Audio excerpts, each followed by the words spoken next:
สวัสดีเมื่อทุกท่านที่เข้ามาติดตามรับชมเนาะมื้อนี้วันที่25เนาะเดือนมังกร2026ทุกท่านถึงมือวันอาทิตย์เนาะสำหรับวิดีโอนี้เราก็จะเดินทางจากตัวเมืองวังเวียงทุกท่านเนาะจะมุ่งหน้าไปที่เขตบ้านพาหอมว่าจะพาทุกท่านไปเลาะเที่ยวชมเขตบ้านพาหอมเบิ่งน้ำกันเนาะจากเส้นทางเมืองวังเวียงขึ้นไปจะเป็นจังใดทุกท่านอยากติดตามรับชมเบิ่งบรรยากาศในระหว่างการเดินทางไปน้ำกันเด้อทุกท่านตอนนี้กำลังจะออกจากเขตตัวเมืองเนาะมุ่งหน้าไปบ้านพาตังพาหอมพุ่นแหละโอเคตัวเมืองนี่ก็คือว่าคึกคืนนักท่องเที่ยวก็ถือว่ามาเที่ยวแบบหนาแน่นเลยนะครับมาเที่ยวลายปกติอยู่แล้วเนาะเมืองวังเวียงของเราเพราะเส้นทางขอบเขตบริเวณเขตในตัวเมืองนี่ที่ว่าเห็นรถจอดเรียงติดกันเลยตามถนนหนทางแคมทางนี้เนาะมื้อวันอาทิตย์มื้อนี้คนจะคึกคืนเนาะคนจะหลายทุกท่านเป็นมือวันพักผ่อน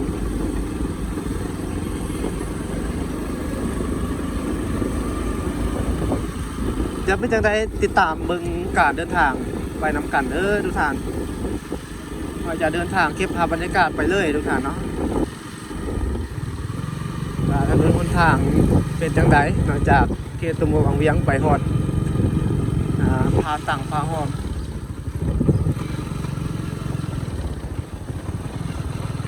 วันนี้อากาศก็ถือว่าอากาศสดใสแจ่มใสดีเนาะ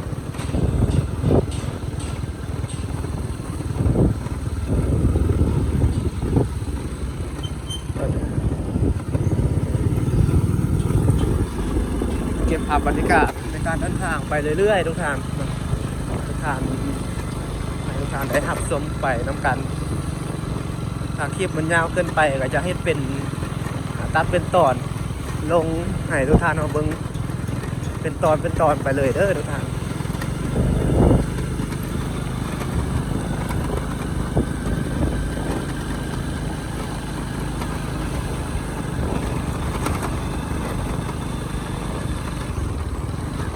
ในการเดินทางของเรานี่เราจะใส่เวลาอยู่ประมาณ30 นาทีถึง1 ชั่วโมงเนาะก็ต้องค่อยๆไปเอาทุกท่านเนาะการเดินหนทางก็มีเป็นจุดสีแล้วก็มีเป็นจุดก็ถือว่าเป็นคุ้มเป็นบ่อไปก็มีจากเส้นทางจากจุดนี้ขึ้นไป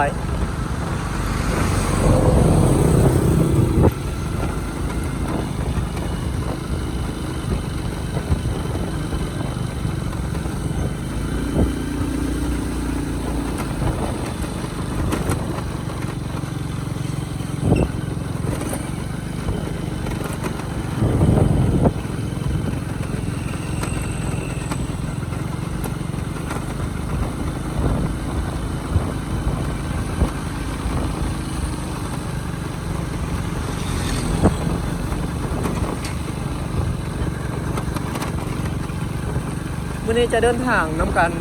3 คนทุกท่านเก็บภาพบรรยากาศไปเรื่อยๆทุกท่าน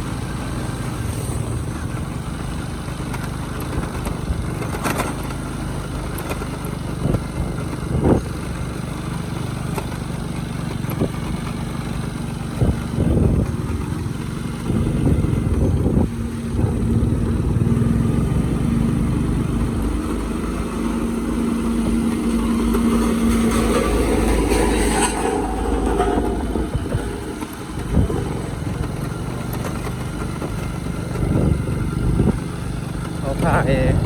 มาเกี่ยงเดี๋ยวนี้คนหลายเลย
ออกจาก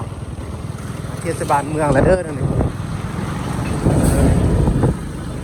จากจุดนี้ขึ้นไปก็จะแม่นนอกเมืองบางอย่างแล้วเนาะเป็นเขตสร้างเมือง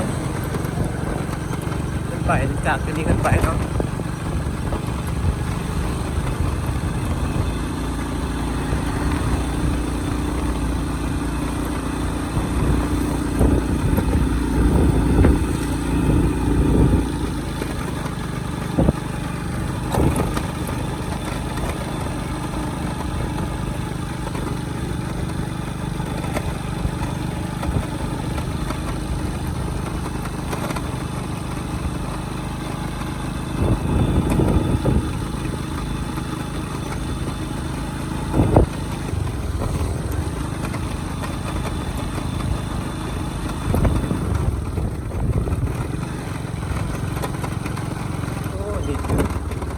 รถตู้นักท่องเที่ยวนี่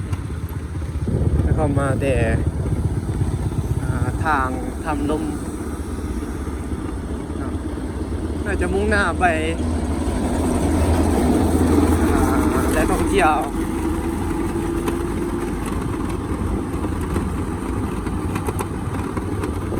จากจุดนี้ขึ้นไปก็ยังมีสถานที่ท่องเที่ยวหลายแห่งอยู่ในทุกท่านเนาะมีทางบุรุพูนซีก็มีรีสอร์ทน้ำแคมป์มีอย่างต่างๆ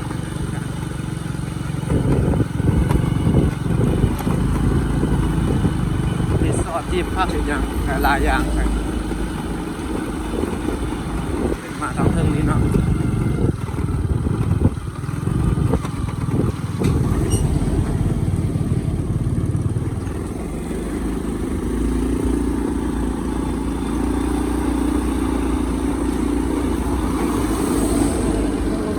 ลายขนาดเลยเส้นทางเป็นเส้นทางลักเลยนะเส้นทางนี้มันจะลายปกติ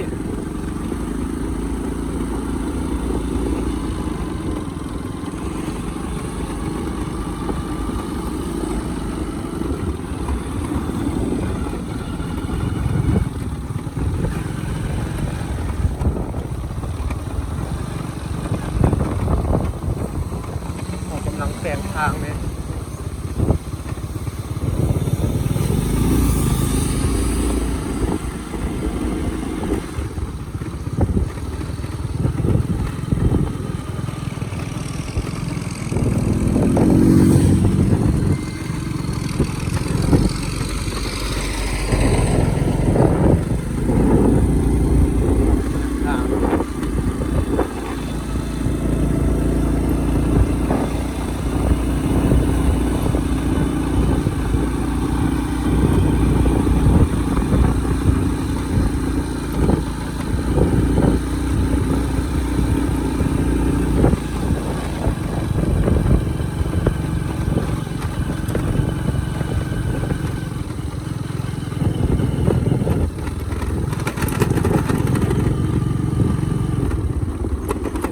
เขา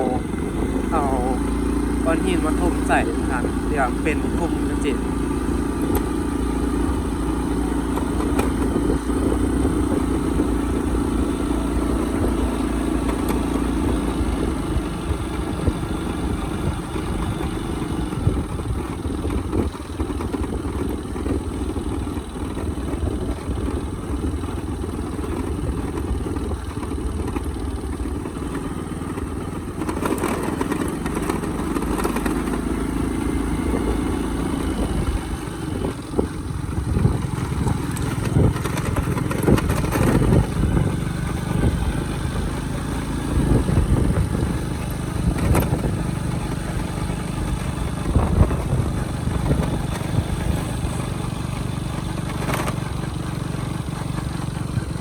อันนี้ก็ยังเป็น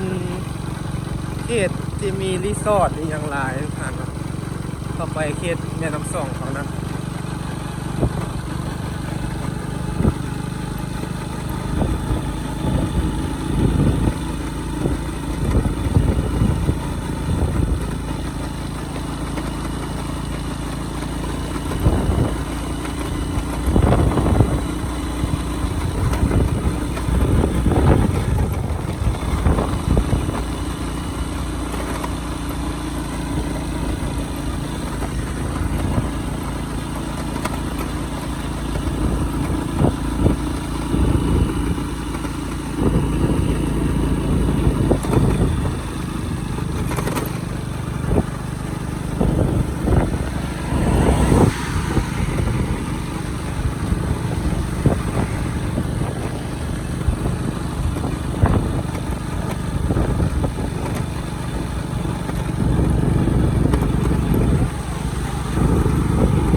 ก็จะมีรถ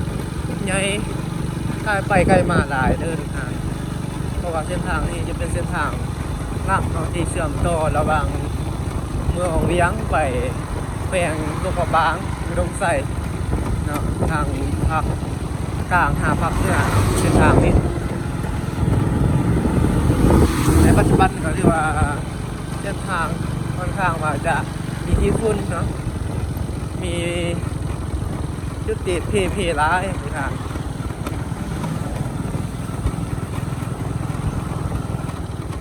ก็อาจจะมีแต่รถใหญ่ที่แล่นไปแล่นมาเนาะที่นำใส่เส้นทางนี้